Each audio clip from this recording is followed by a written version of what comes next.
Hello everyone, how are you all? I hope you're doing well and great. तो paper बहुत नज़दीक है, कुछ ही दिन बचे हैं बस पेपर के। समझ नहीं आ रहा लास्ट मोमेंट पे कौन सी स्ट्रेटजी लगाएं कि एकदम से आपकी परफॉर्मेंस बूस्ट हो और बहुत अच्छा स्कोर आए। कुछ सिलेबस बचा हुआ है, वो भी कंप्लीट करना है।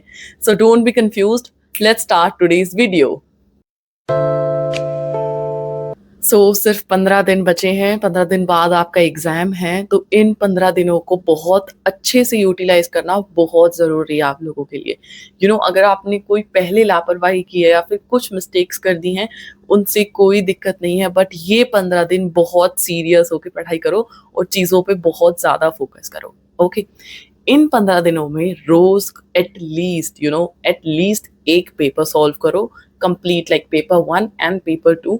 और साथ में छोटे छोटे टेस्ट लगाओ यूनिट वाइज। ओके, प्लीज, ये बहुत इंपॉर्टेंट है आप लोगों के लिए, क्योंकि इन 15 दिनों में अगर आप बहुत ज्यादा एमसीक्यू सॉल्व करोगे तो आपको एमसीक्यूज की लैंग्वेज समझ आएगी। मैं बार बार बोलती हूँ ये चीज कि उन्हें समझना बहुत जरूरी है, और ये आपका जो टाइम मैनेजमेंट है उस पर ध्यान देगा।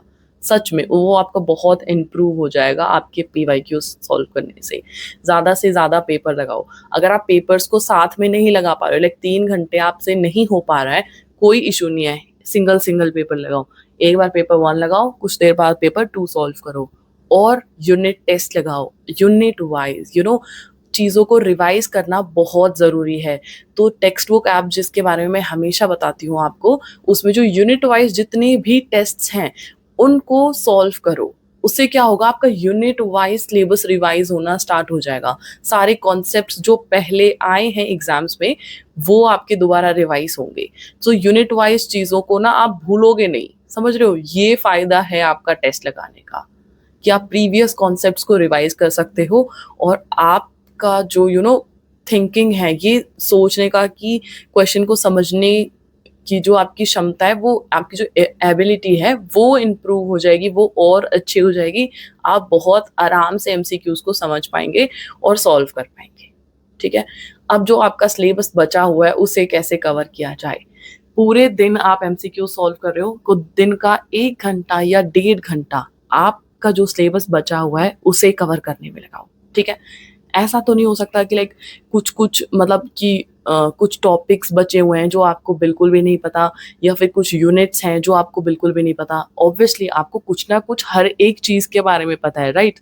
तो 1 घंटा या 1.5 घंटा आप लगाओ जो चीजें आपकी कमजोर हैं उनके ऊपर। बहुत जरूरी है आपके लिए इस टाइम पे अपने वीक पॉइंट्स को स्ट्रॉन्ग करने के लिए, करने की बहुत जरूरत है आपको। ठीक है। तो उस 1 घंटे में आप उन चीजों को पढ़ो जो आपकी कवर नहीं हुई है, जो या फिर आप कवर करना चाहते हो। कुछ एक्स्ट्रा टॉपिक्स भी होते हैं। जब आप प्रीवियस पेपर्स लगाओगे तो आपको खुद पता चलेगा कि ओ ये टॉपिक्स हैं जो सिलेबस में नहीं हैं बट पेपर में पूछे जा रहे हैं। तो उन्हें कम से कम 1 से 1.5 घंटे में उन्हें पढ़ो, उन्हें कवर करने की कोशिश करो। ठीक है। और जो आपने पहले किया हुआ है, जो आप पहले पढ़ चुके हो, उन्हें भी धीरे धीरे रिवाइज करना स्टार्ट करो। ठीक है।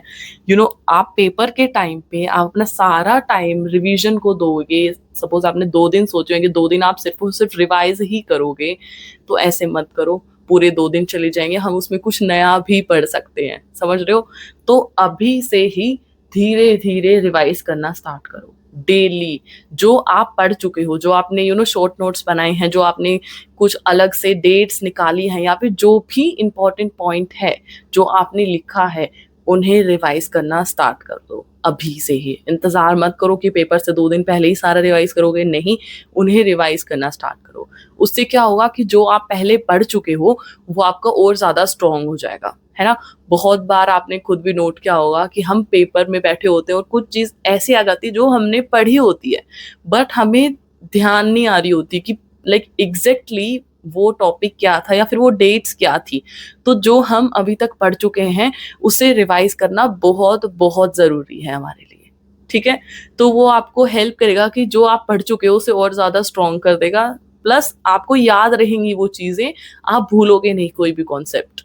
तो जो आप पढ़ चुके हो उन्हें रिवाइज़ करना स्टार्ट करो, जो आपके लिए न्यू है, जो आपने यूनिट पढ़नी है, उसे दिन में 1 से डेढ़ घंटा एक टाइम सेट कर दो कि उस टाइम पे आप अपना बचे हुए सिलेबस को करना स्टार्ट करोगे, ठीक है? दूसरा तरीका बचे हुए सिलेबस को कवर करने का है कि टेक्स्ट बुक ऐप पे जो यूनिट वाइज़ एमसीक्यूज़ हैं, साइड बाय साइड उनको लगाओ। अब वो टाइम नहीं है कि आप सिर्फ थ्योरी कवर करोगे, गूगल पे सर्च करके हम सिर्फ थ्योरी समझेंगे पर्टिकुलर टॉपिक्स की, नहीं। अभी आप उन नए टॉपिक्स की थ्योरी लगा रहे हो, साथ-साथ उसी यूनिट के एमसीक्यूज़ भी लगाओ। ये बहुत इम्पोर्टेंट है। जो मतलब कहते हैं ना कि इस टाइम पे एमसीक्यूज़ को सॉल्व करना और पुराना रिवाइज़ करना एक रामबाण तरीका है सच में। इस टाइम पे अगर आप पुरानी चीज़ों को रिवाइज़ करोगे और एमसीक्यूज़ की प्रैक्टिस करोगे, तो आपको बहुत ज़्यादा हेल्प करेगी कि आप पेपर टाइम पे कर पाओगे एंड टाइम वेस्ट नहीं होगा, ठीक है? जो आपका डीआई है, कॉम्प्रिहेंशन्स हैं, उन पर ध्यान दो। कॉम्प्रिहेंशन इतना टफ नहीं आता पेपर में, कई बार तो वो इतना ईज़ी आता है कि आप जो नीचे क्वेश्चन्स लिखे होते हैं ना, आपको ऑलरेडी पता होता है कि उसका आंसर क्या होगा, सच में। मेरे साथ भी ऐसा हुआ था क्योंकि जो मेरा पेपर 2 था कॉमर्स, उसके कॉम्प्रिहेंशन उन्हीं से रिलेटेड टॉपिक्स पे थे, तो मुझे कॉम्प्रिहेंशन रीड करने की ज़रूरत ही नहीं पड़ी, मुझे पहले से ही उनके आंसर्स पता थे। बट डबल श्योर होने के लिए एक बार कॉम्प्रिहेंशन भी ज़रूर देख लेना, बट इससे क्या होगा आपका जल्दी होगा। तो एक बार आप क्वेश्चंस नीचे वाले ज़रूर देखना, क्या पता आपको पहले से ही उनके आंसर्स पता हो। तो आप आंसर देखना, उसके बाद ऊपर एक बार कॉम्प्रिहेंशन में जल्दी से अपनी नज़र भी फेर लेना कि कहीं उसमें कुछ और तो नहीं दिया हुआ है, ठीक है? डबल श्योर होना बहुत ज़रूरी है। डीआई पे ध्यान दो। अभी तक आपने रोज़ सॉल्व किया या नहीं किया, बट अब से रोज़ सॉल्व करना स्टार्ट कर दो। डेली एक डीआई सॉल्व करो और हर तरीके के डीआई को सॉल्व करो, ठीक है? उससे क्या होगा, देखो आपके कॉम्प्रिहेंशन आते हैं पेपर 2 में 10 नंबर का, पेपर 1 में 5 नंबर का और 5 नंबर का डीआई। मतलब ये 20 क्वेश्चंस आपको बहुत ज़्यादा हेल्प करेंगे एक अच्छा स्कोर लाने में। समझ रहे हो? एक आपने जितना अभी तक अपने सब्जेक्ट की जो आपकी नॉलेज है, उसके बेसिस आप जितने एमसीक्यूज़ को करेक्ट करोगे, प्लस ये 20 क्वेश्चन, एकदम से आपकी ऐसे बूस्ट हो जाएगी, सच में। और पेपर के टाइम पे भी आप इन पे बहुत ध्यान देना कि आप एटलीस्ट ये 20 क्वेश्चंस तो बिल्कुल करेक्ट ही करके आओ। कसम से बहुत एकदम रिलैक्स फील होता है कि चलो 20 क्वेश्चंस तो बिल्कुल ठीक है, जो बाकी के होंगे उसमें ऐड ऑन हो जाएगा और एक अच्छा स्कोर बनने के बहुत ज़्यादा चांसेस हो जाएंगे, ठीक है? सो डीआई के क्वेश्चंस को सॉल्व करो डेली, डेली सॉल्व करो। और अगर आप वर्किंग नहीं हो, लाइक आप फुल्ली फोकस्ड हो अभी सिर्फ पेपर पे ही, तो दिन में 2 लगा लो, ठीक है? अब थोड़ा-सा कमर कसने का टाइम आ गया है, अब बिल्कुल भी लापरवाही मत करो, थोड़ा-सा और एक्स्ट्रा टाइम दे दो, ठीक है? बट लोड लेके बिल्कुल मत पढ़ना, जैसे मैं बोलती हूँ हमेशा कि रिलैक्स रहना बहुत ज़्यादा इम्पोर्टेंट है आप लोगों के लिए।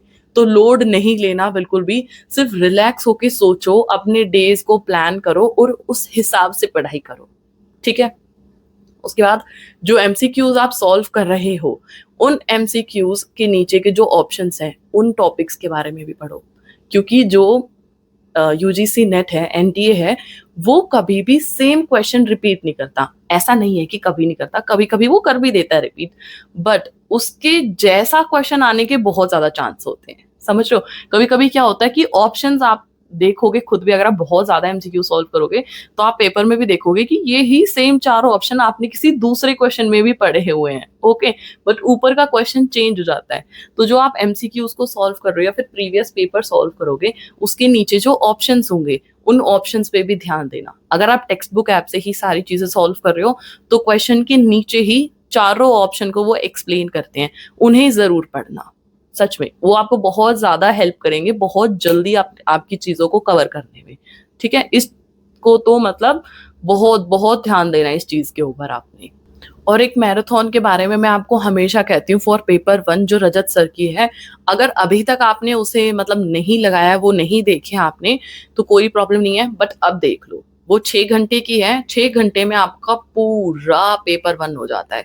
आपके उसमें आपके लॉजिकल रीज़निंग के क्वेश्चन आ जाते हैं, आपका आईसीटी आ जाता है, आपका हायर एजुकेशन के क्वेश्चन्स आ जाते हैं, हर तरीके के क्वेश्चन आते हैं उसके अंदर। पेपर 1 बहुत स्ट्रांग हो जाएगा आपका, अगर आप वो मैराथन लगाते हो तो। प्लीज इस टाइम पे रजत सर की सारी वीडियोस देखना स्टार्ट कर दो। जो छोटी छोटी वीडियोस हैं, लाइक एक तो है 6 घंटे की जिसमें सारे टॉपिक्स कवर हो रखे हैं, सारी चीजें, हर तरीके के एमसीक्यूज, आईसीटी से भी जो मैथमेटिकल क्वेश्चंस बन के आते हैं वो भी, हर एक चीज उसमें है। उसे तो लगाओ, साथ में जो उनकी छोटी छोटी वीडियोस है, लाइक आधे आधे घंटे की जो वीडियोस हैं, उनके अंदर भी उन्होंने एमसीक्यू सॉल्व करवाए हुए हैं, तो आप उन्हें भी लगाओ। उनकी यूनिट वाइज भी है, I think complete ICT, complete logical reasoning, इस तरीके से भी है उनकी वीडियोस जो यूनिट वाइज है, तो उन्हें भी लगाओ। वो बहुत हेल्प करेंगी आपको, बहुत ज्यादा हेल्प करेंगी आपको एक अच्छा स्कोर करने में पेपर 1 में। पेपर 1 को अगर बहुत अच्छा स्कोर चाहते हो आप, तो उस वीडियो को तो पक्का लगाओ, बिल्कुल लगाओ, सच में उसे मिस मत करना, वो बहुत इंपॉर्टेंट है आपके लिए। उस चीज को बहुत अच्छे से करो and trust the process. Please trust the process, trust your self, believe your self कि आप कर सकते हो। तो ट्रस्ट करो अपने आप को, भरोसा रखो अपने आप के ऊपर, ठीक है, कि हम ये कर सकते हैं। अगर आप डाउट में पढ़ोगे ना कि मेरा पेपर होगा या नहीं होगा, अगर नहीं हुआ तो क्यों सोचे हम कि नहीं होगा। हमें नहीं सोचना, ये हमें सिर्फ ये सोचना है कि हम पढ़ रहे हैं, हम बहुत अच्छे से पढ़ रहे हैं और हम सही डायरेक्शन में जा रहे हैं, ठीक है। सही डायरेक्शन मिलना बहुत एक बहुत इंपॉर्टेंट चीज है। कुछ बच्चे बहुत मेहनती होते हैं बट उन्हें सही डायरेक्शन नहीं पता होता, उन्हें ये नहीं पता चलता कि उन्हें लास्ट मोमेंट पे क्या करना है या पेपर से पहले उनके दिमाग में क्या चलना चाहिए। तो ये चीजें बहुत इंपॉर्टेंट है। आपको डायरेक्शन मिल रही है, आप सिर्फ फॉलो करो उसे और अपने मन से डाउट निकाल दो। अगर आप अपने मन में श्योर होगे तो आपका जो हाथ चलेगा ना पेपर आपके जब होगा ऑप्शंस को चूज करने में, तो बिल्कुल सही चलेगा। सच में अपने आप को ट्रस्ट करो, यकीन रखो, पेपर पास होगा, बहुत अच्छे स्कोर से आपका पेपर पास होगा। सेल्फ डाउट बिल्कुल मत लेके आओ, प्रीवियस क्वेश्चंस को सॉल्व करते रहो, क्वेश्चंस के जो ऑप्शंस है उन पे भी ध्यान दो, ठीक है। जो सिलेबस रह गया है दिन में 1-1.5 घंटा निकालो, उनको कवर करना स्टार्ट करो, उसकी थ्योरी के साथ साथ ही उसके एमसीक्यूज भी सॉल्व करो। हमारे पास टाइम नहीं है कि ये काम हम अलग अलग करेंगे। उस टॉपिक को पढ़ लिया, उससे रिलेटेड एमसीक्यूज लगाओ। टेक्स्ट बुक ऐप पे सब मिलता है, सच में। आपके टॉपिक वाइज भी एमसीक्यूज मिलेंगे, आपको यूनिट वाइज भी एमसीक्यूज मिलेंगे, तो बहुत इंपॉर्टेंट है ये आपके लिए। हर क्वेश्चन के नीचे का एक्सप्लेनेशन पढ़ो टेक्स्ट बुक ऐप से, वो बहुत हेल्प करेगी आपको। जो आपके प्रीवियस है कुछ स्क्रीनशॉट्स आपने लेके रखे हुए हैं, कोई कोई नई नई चीजें आपने नोट डाउन की हुई है, उन्हें रिवाइज करना स्टार्ट कर दो बिल्कुल अच्छे से। उससे आपका जो कॉन्सेप्ट्स हैं बहुत स्ट्रांग हो जाएंगे। और ज्यादा से ज्यादा एमसीक्यू सॉल्व करो, इस टाइम से आपको बहुत ज्यादा एमसीक्यू सॉल्व करो, जितना हो सकता है ना उतने करो आप, जितने कर सकते हो सच में। सो बहुत अच्छा रिजल्ट आएगा and all the very best. अपने ऊपर यकीन रखो, सेल्फ डाउट को छुट्टी दे दो थोड़े दिनों के लिए कि मुझे जरूरत नहीं है सेल्फ डाउट की, मैं बहुत अच्छे से कर रहा हूँ, मैं बहुत अच्छे से कर रही हूँ और मेरा बहुत अच्छा ही होगा। Okay, so thank you very much, all the very best, and please subscribe my channel too. Thank you.